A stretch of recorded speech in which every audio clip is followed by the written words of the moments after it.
He has too many games.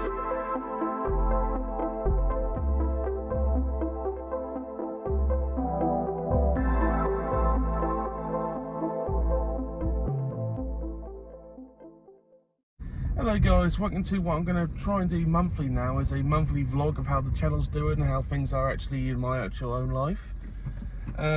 This is, as I say, monthly.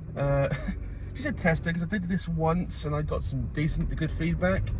Have been looking to do more vlogs, but between obviously full-time work and other things, it's harder than you actually think it would be. And I'm still, even though it's been like 18 months on the channel, I'm still very self-conscious about filming outside. It sounds really stupid, but it's actually true. So anyway, thank you. We are currently on our way to Great Yarmouth to trade in the Final Fight Streetwise game that didn't work. Get my money back and use that money probably to get a new game maybe, or most likely to go back in their bank account and try another CX roulette. So anyway, how is the channel actually doing on the honest level? Actually, as stated, it's been 18 months since the channel started, and this is probably the first month where growth has basically not so much stagnated, but it's slowed down immensely. And I've been expecting this for months, to be honest, because obviously no channel just keeps going up, up, up, up, and up. And I expected it to be sometime in the summer, because summer notoriously is the worst time for any YouTuber to basically grow, because people obviously enjoy themselves going outside, and I don't blame them. I've done a lot of that in the summer myself. But August has proven to be the the worst month for this channel's history so far. We've had some mild increase in people. That's not true. Okay, so obviously I look at metrics every so often. I look at metrics about once a week. I'm not one of those YouTubers who watch it every day. You look at it every day. That's not my style. I look at how it's going. Obviously, while editing, I check certain things out. And this month has been interesting. Views, for instance, the views have most definitely stagnated. So this channel averages roughly between 5,000 and 6,000 views per month, which is, I'm still very happy with that. Still incredibly happy for that, because that means literally combine all the videos get viewed about 5,000 or 6,000 times, which is still far better than last year. Last year we obviously still growing, but now we're getting that kind of constant viewership. And obviously the subscription number is something like, I think it's something like 12. I think it's close to 1250, 1250. I think it's very close to that.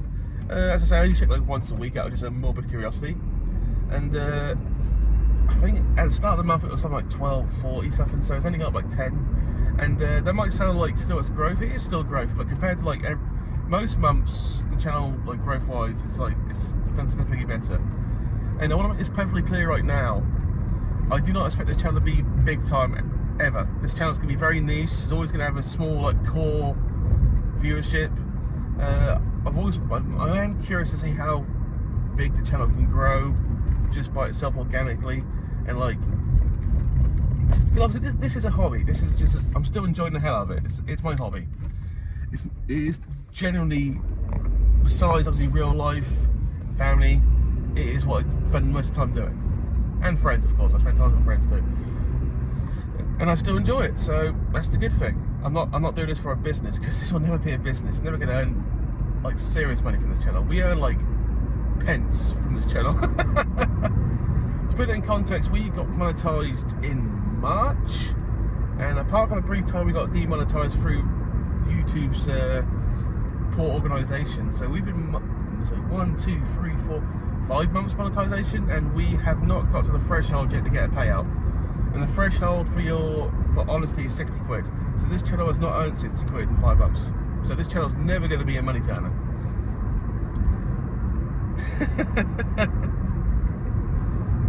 Anyway, so yeah, views are pretty constant. So as I said, subscriptions 1250, that kind of stuff, being honest. And I always look at the first day viewership. So by that I mean how many views does the video get the first day, and how many returning views do you get? People who watch the video more than once. So the average video on this channel gets about 250 views per day for the first day, which is roughly just above 20%. That's, I don't know if that's common for channels to get this good. So basically what I'm saying is we've got 20% of the people who view this channel who always will watch the episode on the first day, which doesn't, which is good for me personally.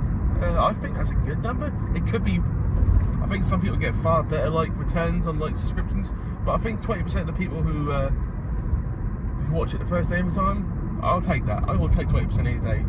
I thought 10% would be good. I really did. Considering it's only 18 months old, and like the first 6 months we were lucky to get 100 views on any video. And obviously some videos will do far better than most. What I've learned from YouTube is, in any video that criticises CX in any kind of way will do better than most. People like to see me criticise CX, and I will only do it when I actually have genuine gripes.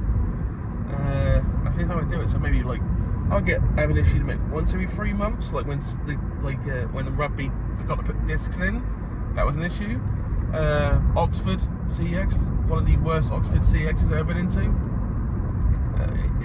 One of the worst CXs I've ever been into. Like, it was just terrible. And obviously Brixton, the worst CX I ever went into. My God, that was awful. But 80% of CXs are either very average or very good. So you're gonna rarely hear me criticise, because it's just not my nature. So yeah, viewership is still pretty good. Subscriptions, obviously, I'm still very happy with that. My personal goal was to try and see if we could do 1,500 by Christmas. That was like in June. That's probably not going to happen anymore because 4 months left of the year, and that will require 240/250 subscriptions. Do the mathematics. Simply put, that means I have to get 60 plus subscriptions per month, and this channel has only managed that 3 months out of the 18 months. So that's not going to happen. I would like it to happen, but that's just not going to happen. I did mention in one of the episodes before, I am very concerned the channel start to stagnate in, like, not so much quality, but in, like, how can I put this, what I'm doing. Truth be told, I haven't done a road trip with Dan since May, and don't look into that. That's just a simple case of we've never been able to organise ourselves, and I've got to conserve money for other things. Summertime usually is the quiet month for spending. Now it's been a very, very expensive summer for me personally. But then again, I managed to find one of the most expensive games for like significantly less what you should be paying for.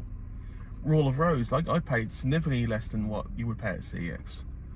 In fact, there's an expensive game now at CEX which would cost me just short of 200 quid. Where online, I'm seeing it significantly cheap. I'm just trying to make sure it's real before I purchase it.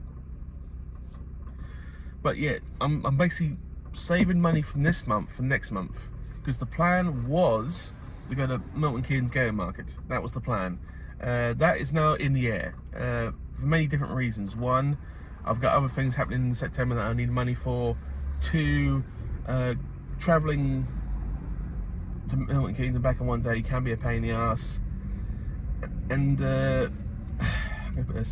between like real life issues, trying to get there, trying to book a day off from work is also hard too. You know, I'm past the junction. Anyway, what was I saying? So yeah, Oxford Game Market, Milton Keynes Game Market's up in the air. To be honest, if I was lived in a more like central place in Britain, I would go to every game market. For instance, the Cardiff Game Market, which is about as far away as you can get from where I live. That's like a 5-hour trip.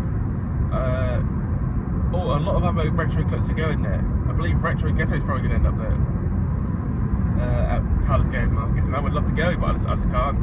What I'm finding is the ones that are nearer me and the ones that no one else seems to go to, which is a pisser, but it's just the way it is, and it's just the way it's going to be. Gender, obviously, you'll be shocked to hear this, but shockingly 96% of the people who watch this identify themselves as men. I know, shocking. But there is 4% that identify themselves as women, which is still far harder than I expected, so I'll take it. Thank you. Oh my God. And say for me personally, the channel, the new schedule, Thursdays to Sundays, we've been experimenting with it, and I'm still not 100% sure it's going to stay that way. And I said it before, I'm going to get more into detail. So we chose Thursday to Sunday because we want to be Dave said something would be a good call, and I was like, okay, we'll go with it, because I trust Dave's judgment. And we made a couple of mistakes on Sunday, time basically releasing it. We released the video a couple hours after retros, and that was a mistake, because everyone's watching the retros videos. So Sundays will be back in the evenings, and we'll see if that works.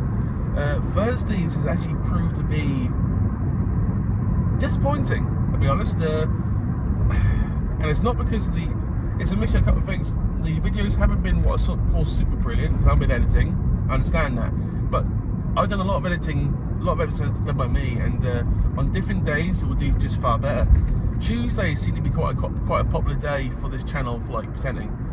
The CEX Roulette, the one I'm literally returning now, that was a 10-minute video, and that did better than this first episode, the episode about, good lord. You can tell we're doing too many episodes when I'm forgetting what I'm doing. Scunthorpe CEX. The Scunthorpe CEX episode was not as popular as the CEX Roulette episode. Now you can take a lot away from that, but maybe because CEX Roulette is more popular in a general thing, and random CEX is, well, to be honest, I'm not saying I'm getting bored of doing random CEXs, but when you do too much of the same thing, it gets repetitive. If you eat steak every day, after a while, you're going to get sick of steak. How can I miss you if you don't go away? Basically what it means, I might stop doing CXs for a small while, because I'm not getting the same, like, how can I put this? I'm not finding the same amount of games because I've already got them. And B, I'm not finding anything super amazing in CXs at the moment. Anyway, we're going to take a small break here, because A, I need to do a bit of shopping, and B, I need a break for speaking. It's a rare moment I'll go 14 straight minutes without taking a break. Anyway, so what we're going to do is we're going to put an advert in right now, and then we'll see on the other side. See you in a minute.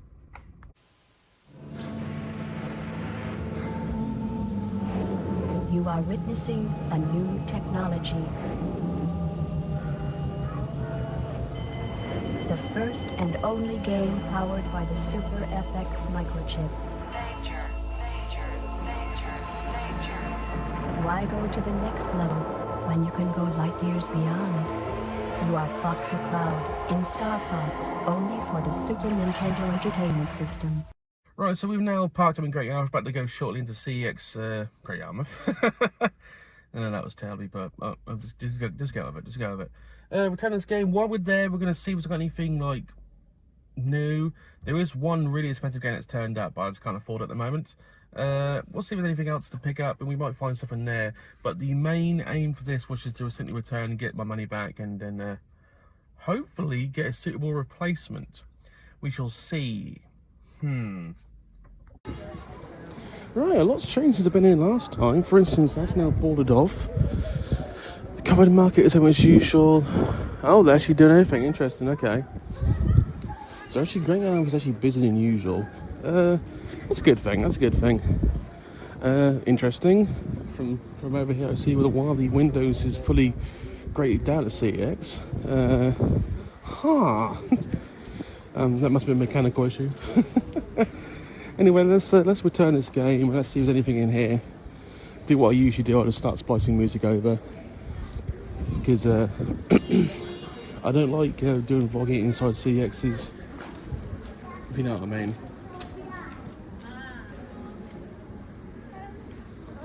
Right, anyway, I'll see you on the other side.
Right, so that was actually quite interesting. So I'll go for it as much depth as I can because I don't want to record those guys. It's their job.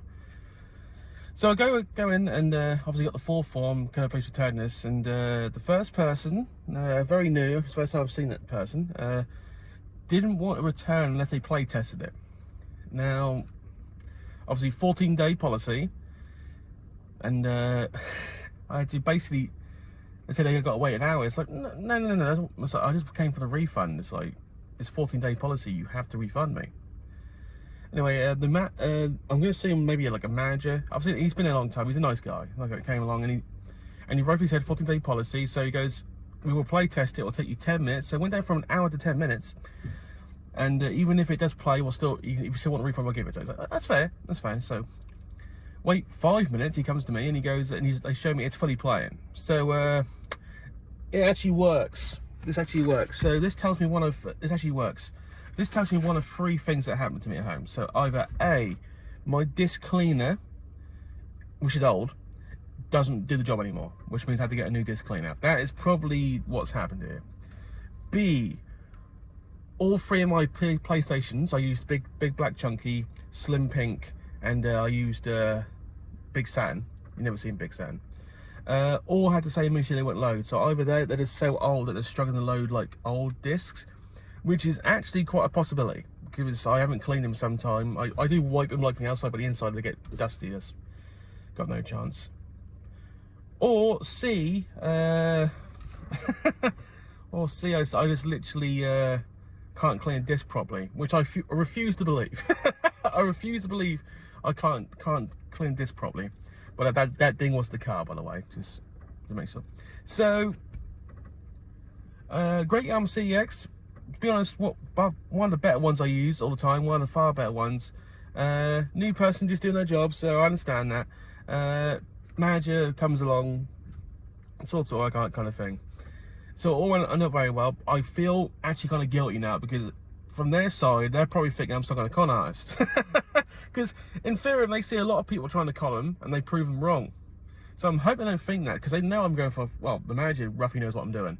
So he knows I'm not con artist. So, but I hope they don't get that kind of impression. So anyway, this is now proven to be quite a futile drive. By the way, you'll see in the video, yes, King of Fighters is still there. It's still coming down in price, by the way. But you notice next door to it is an even more expensive rare game, Legends of Sayuki, or Sakurai, or what you want to call it. 185 quid. That's a lot of money. I am currently monitoring something on eBay, same game, significantly less. But I'm keeping an eye on it because A, it looks real, but when it's significantly less, you're always a bit cagey. And B, obviously I'm waiting to see where like money next pounding, and then strike. So if you see Legend of Sayuki next month, that means I struck. Anyway, we're gonna head on home now, and we're gonna wrap this video up. We're on the move now. I did obviously check the disc before, and it does look significantly better. So to be honest, it's probably option 1. My disc cleaning system, which I had for some time, just not good enough anymore. So I'm probably gonna buy a new one, and I can get one of Amazon, I believe, because obviously disc cleaners aren't that common anymore because nearly everything disc related is becoming obsolete. Yeah. Actually, you know, let's get on the conversation. Obviously, with the internet, everything's now online, stored on the cloud, that kind of stuff. So you don't need any kind of like physical item to play a game, which has its positives and its extreme negatives. Obviously, positive storage space isn't an issue. That's pretty good. The negative side of it, let's say you get a new console and you can't just take that game with you. It's like, I'm gonna put this. Without the internet, you can't play it, or you can probably install it on your console, but you know what I mean. It's like I like the physical game more because if your hard drive breaks and you've got no internet, you can't actually transfer it to another console. If you understand what I mean. Whereas if my PS2 breaks, I can literally just transfer a disc to a different PS2 and it works straight away. Practicality, if you know what I mean. And I know there's a lot of youngsters who are like, actually, I think you'll find that the cloud version, the internet version is so far much better. it is better in principle, but the problem is, and I don't know if anyone else has this issue, the UK's Wi-Fi system is the shits. It is terrible. It's like, well, I live in a city, mine's fine. Yeah, you don't live in the countryside. I live in the countryside. It's the shits. And I'm sick and tired of people saying your Wi-Fi is good in my place. Yeah, good for you. You live in a city. I love a peaceful life. Sorry, I'm getting a bit angry on that one, but I get that thrown at my face all the time. And then I tell you now, half the gaming collectors I know do not live in a city, live in the countryside. And I prefer countryside. I'm a very chill, laid-back person, usually. But yeah, the Wi-Fi where I live is terrible. And it's like, well, you live in East Anglia. It's like, why does that make an issue? Doesn't matter. It shouldn't matter where you live. The Wi-Fi should be good in all places. It's just a case of Londoners and politicians making sure that they have what they need and fucking the rest of us. I think that's the first time I got political on this program, and probably the last. I don't talk politics usually. So what's coming up for the channel in the near future? Besides this, obviously. So we've still got to go through a couple of CXs. Catterick, which is quite an interesting place town-wise. It's basically an army base, and it really was just army soldiers everywhere. Army soldiers everywhere. That proved to be quite interesting. Chesterfield was one of the better CXs I've ever been into. Presentation, yes, but probably the best for customer service I've seen. Right, top 3 easily. Top 3 for customer service I've seen. And I don't usually flirt with people, but I ended up flirting with the lady behind the till, and you don't realise until you leave, and like, the person I was with pointing out was like, you were flirting heavily there. So I was like, okay, was I? God damn, okay. Yeah, so Chesterfield has a special place in my heart now, and I will say the other place, Sutton Ashfield, was an absolute pisser to get to. One of the worst road systems I've ever seen to a town, and the town wasn't brilliant either. So yeah, but in the last 3 CXs we've got to do, I think the other 4 have been done. Yeah, I've done the other 4, so I'm gonna try to go somewhere for like game market and stuff. Need to go to Door to Darkness sometime before the end of the year with Dan.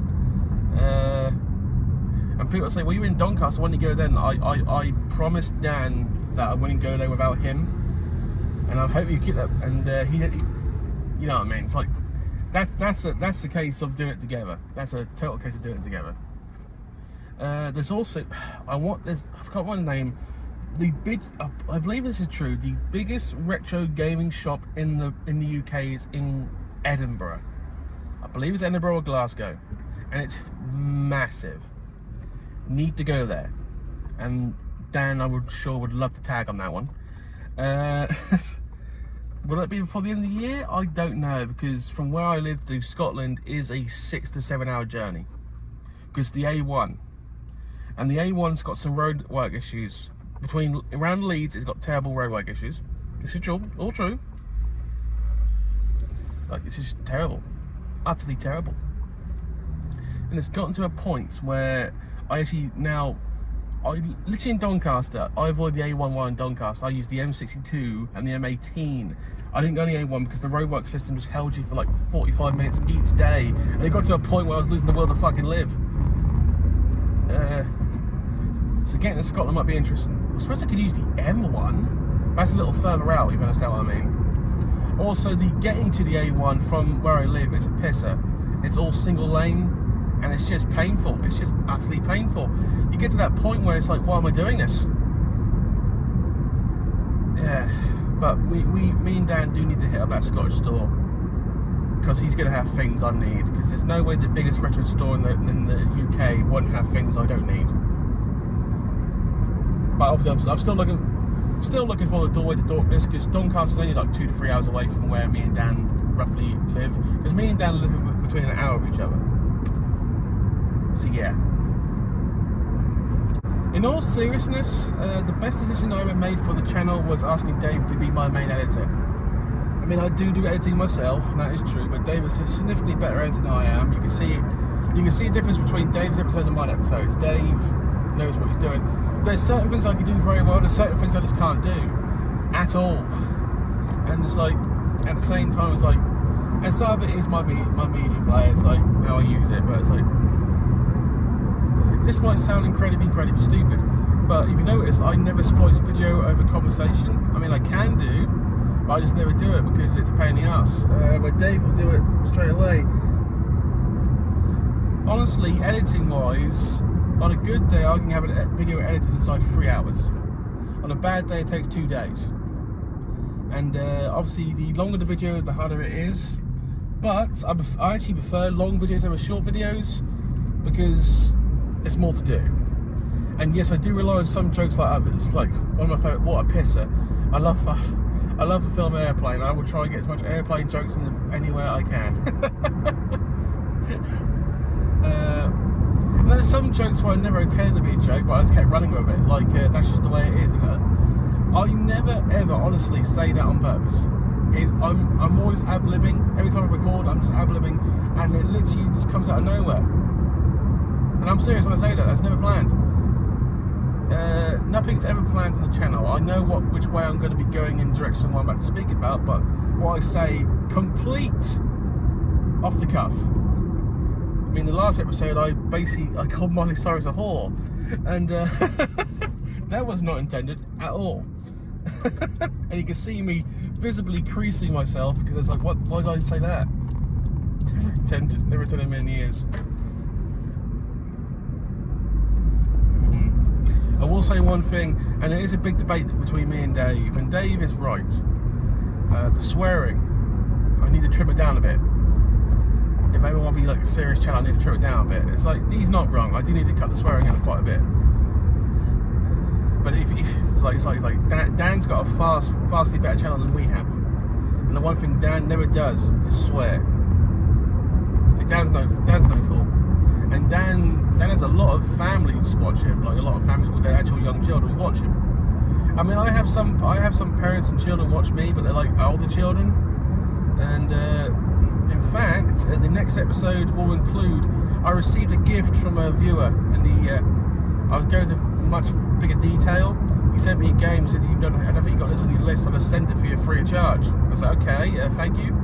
And I will open that, and I hope it's a game I need, but it's like, he told me that he watching it with his son, and I genuinely was touched by that. It's like, nah, because I never thought like children would watch me. Well, not children, like people under 16. We'll go with that one. Some are going to be like teenagers, I understand. But apparently they do, and I find it hilarious because I'll be pretty honest, 75% of the people who watch this channel are between the ages of 34 and 43. And the other 25% pretty much is from 25 to 34. And we get the odd person over 50. That's the three main brackets. And that makes sense because all these consoles were obviously new for people our age. So that makes utter sense. It really does. So I'm going to probably try going a 4 month without swearing, and we will see how that goes. But I've had people messaging me point blank saying, please keep the swearing. It's authentic. It's like, I suppose it is authentic. It is not so much a big issue. It's a minor issue. It's like stubbing a toe. It's a minor issue between keeping the channel like real, but at the same time like keep growing the channel. Because as I say, I'm never gonna see this as like a money spinner, but I'm gonna see how I want to see how much we can make the channel. Not how much, how big we can make this channel. There you go. And if I ever get to like 5,000 subscribers, which I seriously doubt I ever will, that'll be made for me. I'll be happy with that. I was happy with 100 subscribers. I really was.